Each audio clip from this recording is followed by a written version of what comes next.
Hello friends, welcome to my YouTube channel B Ed lesson plan. और आज हम बात करेंगे कक्षा 8 के लिए गणित विषय का लेसन प्लान, जिसका प्रकरण है रैखिक समीकरण।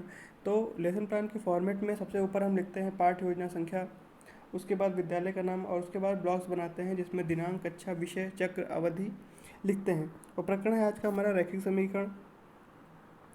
रैखिक समीकरण में सबसे पहले हम सामान्य उद्देश्य लिखते हैं, जैसा कि सभी लेसन प्लान में लिखते हैं। सामान्य उद्देश्य और विशिष्ट उद्देश्य लिखते हैं। तो सामान्य उद्देश्य कॉमन होते हैं, हर लेसन प्लान में यही लिखे जाते हैं, जैसे कि छात्रों में गणित के प्रति रुचि का विकास करना, छात्रों की समस्याएं हल करने की गति में वृद्धि करना, छात्रों को बीजगणितीय नियमों से परिचित कराना, छात्रों द्वारा गणित का प्रयोग अपने दैनिक जीवन में करना। उसके बाद विशिष्ट उद्देश्य, तो विशिष्ट उद्देश्य हमारे प्रकरण से संबंधित होते हैं। तो ज्ञानात्मक उद्देश्य है छात्र रेखीय समीकरण के प्रत्ययों का प्रत्यय स्मरण कर सकेंगे।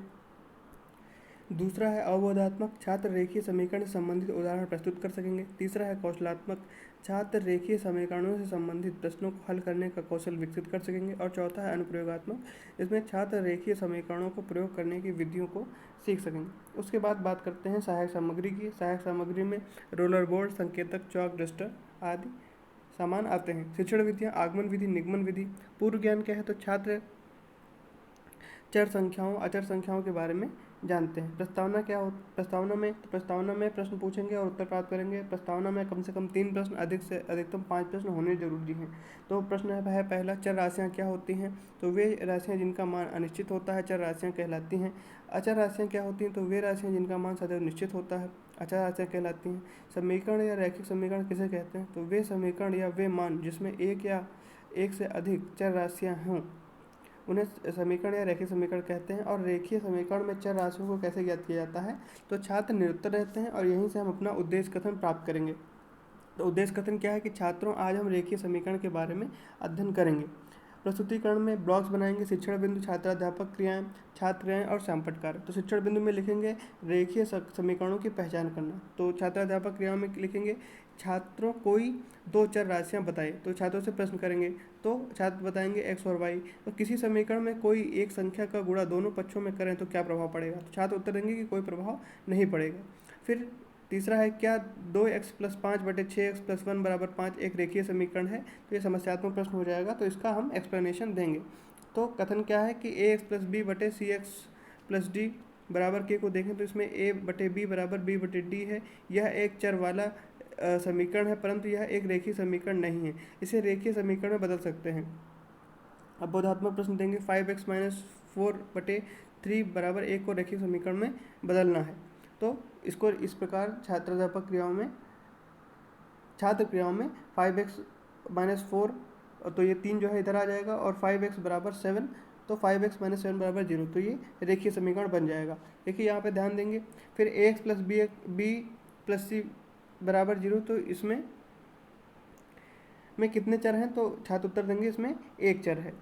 फिर अगला है कि रेखीय समीकरणों का हल। शिक्षण बिंदु में लिखेंगे छात्राध्यापक क्रियाओं में किसी रेखीय समीकरण का उदाहरण बताइए, तो छात्र क्रियाओं में लिखेंगे 7x+2 = 0। इस समीकरण में कितने चर हैं, तो एक चर है। अब 7x+2 = 0 को हल करो और x का मान ज्ञात करो, तो यह समस्यात्मक प्रश्न बन जाएगा। कथन क्या है कि किसी भी रेखीय समीकरण को हल करने के लिए पहले चर राशि को बाईं ओर तथा नियतांक या अचर राशि को दाईं ओर रखते हैं तथा चर को चर के साथ जोड़कर और अचर को अचर के साथ जोड़कर हल करते हैं। तो इसमें क्या छात्र क्रियाओं में लिखेंगे, छात्र ध्यानपूर्वक सुनते हैं तथा समझने का पूर्ण प्रयास करते हैं और फिर इसको हल करेंगे। सैंपट कार्य में 7x+2 = 0, 7x = -2, तो x = -2/7, तो चर का मान आ जाएगा -2/7। फिर बोधात्मक प्रश्न देंगे कि 7x+2 = 0 में चर राशि कौन सी है, तो चर राशि कौन सी है, तो x है।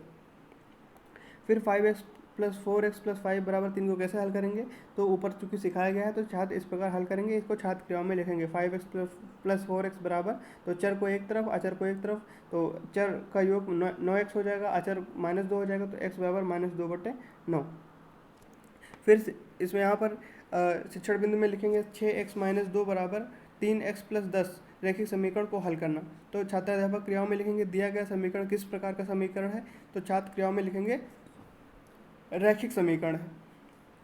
रैखिक समीकरण में चर राशि और अचर राशि को एक तरफ कैसे करेंगे, तो छात्र करके दिखाएंगे। रैखिक समीकरण में x का मान निकालो, तो छात्र सटीक उत्तर नहीं दे पाते हैं, तो इसको दोबारा से समझाएंगे। छात्राध्यापक कथन में समीकरण में चरों को जोड़ने पर 3x बराबर 10 तो 3x बराबर 8, तो x बराबर 8/3।